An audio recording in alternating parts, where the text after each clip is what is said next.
नमस्कार साथियों, गुरुकुल एकेडमी के ऑनलाइन प्लेटफॉर्म में आपका स्वागत है। दोस्तों, आज का टॉपिक है साइंस के टॉप 20 एमसीक्यूज। तो सबसे फर्स्ट क्वेश्चन हम जानेंगे, फलों में मीठा स्वाद का कारण है माल्टोज, राइबोस, लैक्टोज या फ्रक्टोज। कौन सा हो सकता है? तो जो फलों में जो पाया जाता है मीठा स्वाद का कारण है वो किसके कारण होता है? फ्रक्टोज के कारण। ठीक है, तो ऑप्शन हमारा कौन सा होगा? फ्रक्टोज। ठीक है, तो फलों में मीठा स्वाद या खट्टा स्वाद में उपस्थित यौगिकों पर निर्भर करता है। ठीक है, और हम ये जानते हैं कि जो फलों में होता है स्टार्च या फ्रक्टोज या फल शर्करा पाई जाती है, जिसका फॉर्मूला होता है फल शर्करा C6H12O6 होता है। ठीक है, इसे हम क्या बोलते हैं? फ्रक्टोज बोलते हैं, जिसे लेबुलोज भी कहते हैं। फ्रक्टोज का अन्य नाम क्या है? लेबुलोज। क्या नाम है? लेबुलोज। ठीक है, इसका अन्य नाम भी लेबुलोज होता है। ठीक है, ये पहला क्वेश्चन हो गया। दूसरा क्वेश्चन हम जानेंगे, निम्न में से कौन सा पोषक अभाव विकार लक्षण, ठीक है, विटामिन सी विशेष के अभाव के कारण होता है? मतलब विटामिन सी की कमी से क्या होता है हमारे शरीर में?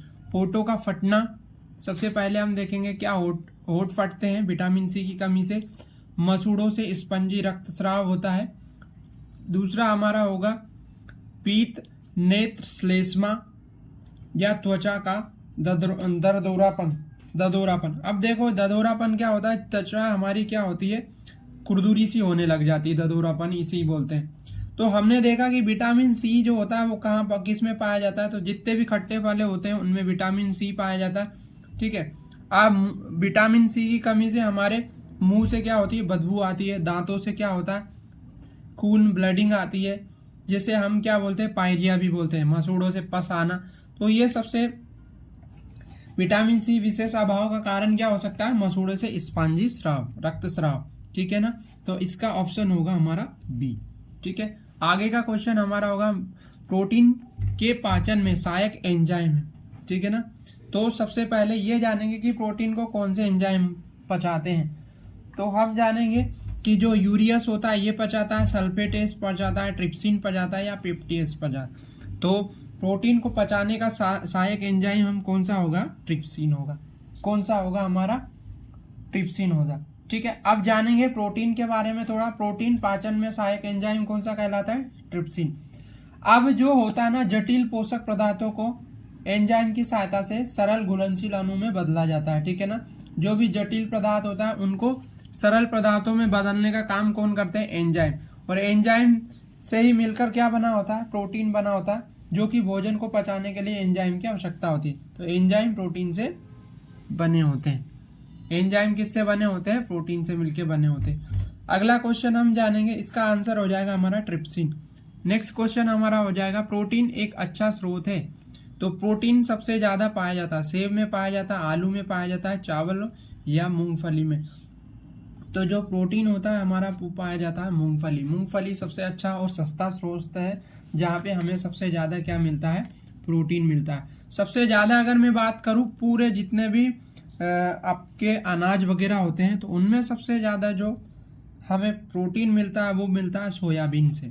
ठीक है ना, सोयाबीन की बड़ी इसलिए ज्यादा से ज्यादा खाना चाहिए, जिससे हमें भरपूर मात्रा में क्या मिले? प्रोटीन। मगर यहाँ क्वेश्चन पूछा कि इनमें से किस में मिलेगा, तो यहाँ पे आंसर हो जाएगा आपका मूंगफली। तो मूंगफली प्रोटीन का एक अच्छा स्रोत है। ठीक है, इसका वनस्पति नाम इसको क्या बोला जाता है? तो इसे एराकिस बोला जाता है। क्या बोला जाता है?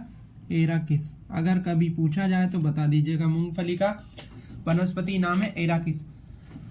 ठीक है, प्रोटीन के और भी स्रोत होते हैं, जैसे सेम हुआ, टमाटर हुआ, बादाम हुआ, मूंगफली हुआ, दालें हुई। जितनी भी दालें होती हैं सब में क्या पाया जाता है? प्रोटीन पाया जाता है। ठीक है ना, अब हम देखेंगे अगला क्वेश्चन, निम्नलिखित तत्वों में से कौन से केवल बृहद पोषक तत्व है? ठीक है ना, बृहद पोषक मतलब जिनसे ज्यादा से ज्यादा हमें पोषक तत्व मिलते हैं, जैसे कैल्शियम, सल्फर, जिंक। जिंक को हम जस्ता भी कहते हैं। कैल्शियम, मैग्नीशियम या कॉपर, इससे मिलेगा। नाइट्रोजन, फास्फोरस और पोटेशियम। तो सबसे ज्यादा जो बृहद तत्व है, पोषक तत्व है, वो हमारा ये है, नाइट्रोजन, फास्फोरस और पोटेशियम। और कौन कौन से बृहद तत्व है उनके बारे में हम थोड़ा सा जानते हैं। ठीक है ना, कौन कौन से बृहद तत्व है उनके बारे में हम थोड़ा सा जानेंगे। जैसे कि हमारे कौन कौन से हो सकते हैं, कार्बन हुआ, हाइड्रोजन हुआ, ऑक्सीजन हुआ, नाइट्रोजन हुआ, phosphorus, sulphur, potassium, calcium, magnesium. ये सारे तत्व हमारे कौन से तत्व कहलाते हैं, बृहद कहलाते हैं। कौन से तत्व कहलाते हैं, बृहद तत्व कहलाते हैं।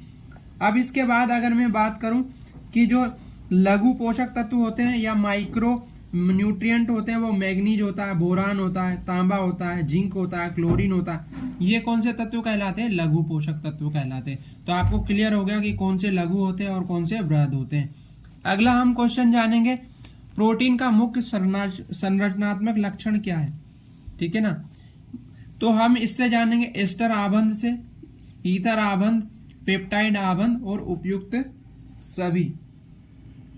बहुत ही बढ़िया क्वेश्चन है। तो प्रोटीन का मुख्य संरचनात्मक आबंध क्या है, तो प्रोटीन प्रत्येक जीव में पाए जाने वाला एक जटिल कार्बनिक यौगिक है, ठीक है ना, जो कि किनसे मिलकर बना होता है, प्रोटीन अमीनो अम्लों से मिलकर बना होता है हमारा प्रोटीन, ठीक है। अब इनमें कितने अमीनो अम्ल पाए जाते हैं, तो 20 पाए जाते हैं। तो हम देखेंगे कि यहाँ पे जो प्रोटीन में स्थित अमीनो अम्ल जो होता है वो एक दूसरे से किससे बंधे होते हैं, पेप्टाइड आबंध से बंधे होते हैं। किससे बंधे होते हैं, पेप्टाइड। तो प्रोटीन का मुख्य संरचनात्मक लक्षण क्या है, पेप्टाइड आबंध, ठीक है। तो इसी से पेप्टाइड आबंध से ये क्या जुड़े रहते हैं, अमीनो अम्ल जुड़े रहते हैं, और अमीनो अम्ल से ही क्या बनता है, प्रोटीन। कितने अमीनो अम्ल मिलकर बने होते हैं, तो 20 अमीनो अम्ल मिलकर प्रोटीन का निर्माण करते हैं। इतना ध्यान रखें, अगर पूछा जाए एग्जाम में तो कितने मिलके बने, तो 20 प्रोटीन अमीनो अम्ल। अब आगे का क्वेश्चन हम जानेंगे कि जो विटामिन B12 होता है निम्न में भाग लेता है, रक्तचाप की वृद्धि में, रक्तचाप की कमी में, अस्थि को सक्रिय करने में, या आरबीसी के परिपक्व में। तो सबसे अच्छा क्वेश्चन है कि जो हमारा होता है विटामिन B12 जो होता है वो क्या होता है, इसका वैज्ञानिक नाम क्या होता है विटामिन B12 का, तो इसको साइनोकोबालामाइन भी बोलते हैं। इसमें कोबाल्ट धातु उपस्थित होती है विटामिन B12 में, पहली चीज। दूसरी चीज ये आरबीसी के उत्तेजना या आरबीसी को बनाने में, उत्तेजित करने में ये भाग लेता है। तो हम समझेंगे यहाँ पे ऑप्शन क्या हो जाएगा, ऑप्शन डी, आरबीसी के परिपक्व में या उत्तेजना को बढ़ाने के लिए विटामिन B12 भाग लेता है, ठीक है। आगे जानेंगे तो विटामिन B12 के सोर्स क्या हो सकते हैं, दूध, मांस, यकृत, वक, अंडे, मछली आदि से। दूसरी चीज, अस्थियों के निर्माण में यह तत्व मुख्य भूमिका निभाता है। किसमें, अस्थियों के निर्माण में, कौन, विटामिन B12। आगे हम जानेंगे फर्दर, अगला क्वेश्चन हमारा जो होगा कि हमारा जो होगा निम्नलिखित भोज्य पदार्थों में प्रोटीन स्रोत की पहचान कीजिए। सबसे ज्यादा प्रोटीन किस में पाया जाता है, कहने का मतलब क्वेश्चन ये पूछ रहा है कि इस क्वेश्चन में सबसे ज्यादा प्रोटीन का स्रोत इसमें से क्या है। जैसे मक्का हुई, पालक हुई, मसूर की दाल हुई या घी। तो हम जानते हैं कि घी किसके लिए होता है, ये इसमें सबसे ज्यादा जितने भी ऑयली चीज होती है उसमें भसा होता है, ठीक है, कोलेस्ट्रॉल होता है। पालक में क्या पाया जाता है, आयरन पाया जाता है, पालक में आयरन का अच्छा स्रोत है। मक्का जो है वो कार्बोहाइड्रेट के लिए जानी जाती है, इसमें कार्बोहाइड्रेट अधिक मात्रा में होता है। और जो मसूर की दाल होती है, हमारा आंसर हो जाएगा मसूर की दाल, जो कि सबसे ज्यादा प्रोटीन होता है मसूर की दाल में। तो जितनी भी पल्सेस होती हैं, तुअर दाल हुई, मूंग दाल हुई, चना दाल हुई, इनमें सब में क्या पाया जाता है, प्रोटीन भरपूर मात्रा में होता है। इसलिए दालें ज्यादा से ज्यादा लेनी चाहिए, ठीक है। अगला क्वेश्चन हम जानेंगे कि निम्नलिखित में से कौन सा संरक्षक कृत्रिम है, चीनी, नमक, एसिटिक अम्ल या बेंजोइक अम्ल। संरक्षक का मतलब होता है जैसे हमने भोजन बनाया और उसको लंबे समय तक सुरक्षित रखना है, तो हम इसके लिए कौन से चीनी का इस्तेमाल करते हैं, नमक का घोल का इस्तेमाल करते हैं, एसिटिक अम्ल का या बेंजोइक अम्ल। तो अगर ज्यादा समय के लिए जैसे साल, 2 साल, 3 साल, 4 साल, तो उसके लिए बेंजोइक अम्ल। 1, 2, 4 घंटे, 10 घंटे के लिए चीनी, नमक 2-3 दिन के लिए, या कुछ समय के लिए, महीने 2-3 महीने के लिए, उसके लिए एसिटिक अम्ल। और सबसे लंबे समय तक अगर भोजन को या किसी भी, जैसे हमने क्या बनाया है, अचार वगैरह बनाया, उसको अगर संरक्षित रखना है लंबे समय के लिए, तो उसके लिए हम किसका इस्तेमाल करेंगे, बेंजोइक अम्ल का। किसका इस्तेमाल करेंगे, बेंजोइक अम्ल का, ठीक है। अगला क्वेश्चन है हमारा कौन सा होगा, अगला क्वेश्चन है कौन सा पोषक विटामिन ए, ई और के को अवशोषित करने में सहायता करता है।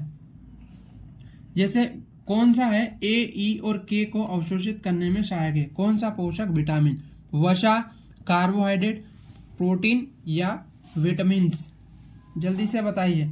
तो इसका आंसर आपका क्या हो जाएगा, जो वसा है, वसा जो है, वसा में हमारे कौन कौन से विटामिन घुलनशील है, तो विटामिन ए, ई, के और भी कौन कौन से विटामिन हो सकते हैं, जैसे डी हो गए। और अगर मैं बात करूं जल में घुलनशील विटामिन कौन कौन से है, तो केवल विटामिन बी और विटामिन सी जो है जल में घुलनशील है, बाकी कोई भी विटामिन जल में घुलनशील नहीं है, वसा में घुलनशील विटामिन है। तो आपका आंसर हो जाएगा यहाँ पे वसा, ठीक है ना। अब जो होता है इनका अवशोषण कहाँ पे होता है, तो इनका अवशोषण जो तो होता है विटामिन ए, ई, के का, वो वसा छोटी आंत में होता है, वसा का अवशोषण, ठीक है ना।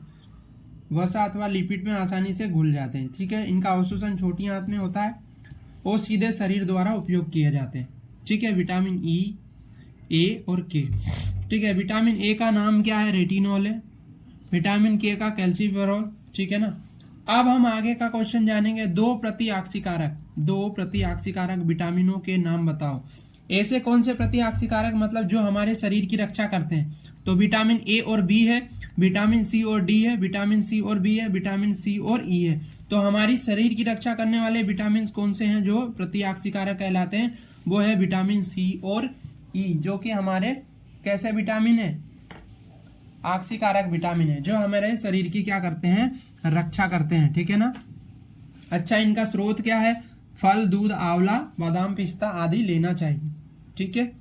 अगला जो क्वेश्चन है हमारा, ठीक है, इसका विटामिन जो मस्तिष्क, धमनियों और रुधिर कोशिकाओं को मजबूत बनाने में मदद करता है, ठीक है ना। किसको, मस्तिष्क और धमनियों और रुधिर कोशिकाओं को, जो मस्तिष्क हुआ, धमनियां हुई, रुधिर कोशिकाएं, इनको मजबूत बनाने में मदद करता है। Vitamin B12, vitamin D, vitamin C या उपरोक्त में से कोई नहीं। तो इसका आंसर होगा आपका विटामिन B12।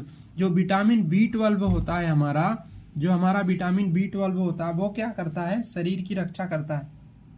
क्या करता है, मस्तिष्क, धमनियों और रुधिर कोशिकाओं को मजबूत बनाने में मदद करता है। अब हमें जैसे पता ही है इसका नाम क्या है, साइनोकोबालामिन, ठीक है। अब इसका जो अगर फॉर्मूला की बात करूं, विटामिन B12 का क्या होता है, C63 H88